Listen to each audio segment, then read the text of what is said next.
You start your shift, you get a pass on from the previous deputy, and he tells you what happened on his shift. Hopefully it went well, and you don't walk into, you know, any crazy stuff. Then you do your head count, and you turn that in to the alarm monitoring, and they keep track of all the head counts of every module and make sure it's accurate. So make sure all the inmates match up every shift.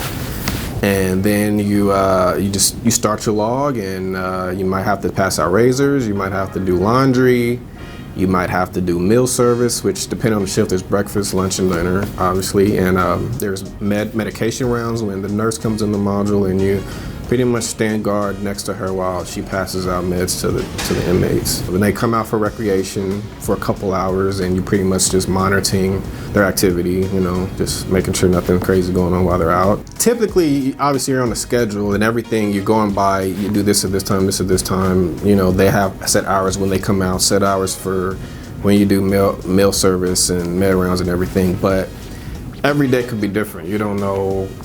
You know, some days are crazier than others. Sometimes you might get a couple fights, sometimes you might get a medical emergency, and sometimes you could be escorting and a guy has a seizure and you have to drive him to the hospital. Like, you're at the end of your shift and then you have to either ride with an ambulance or drive him there yourself. And like, that's what I mean, like it could be hectic. It can go from 0 to 100 real quick. But you feel like your training prepares you for all that? Oh yeah.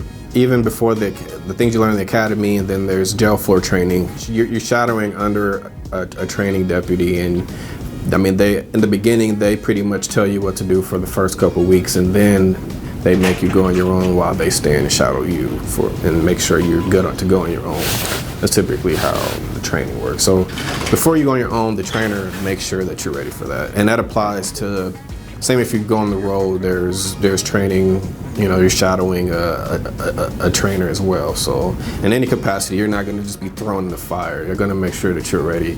And if you're not, then they might just provide you with extra training and just, you know, go from there. So there's something called a gang task force that works within the jail, and we gather intel and information. If a lieutenant says this person wants to admit to something, and we'll go and interview that person, and then we'll write a report and submit that information to one of our classification officers, and they have a direct connection to the detectives here or the detectives outside of our agency who is working on that specific case. So that's typically how the chain goes.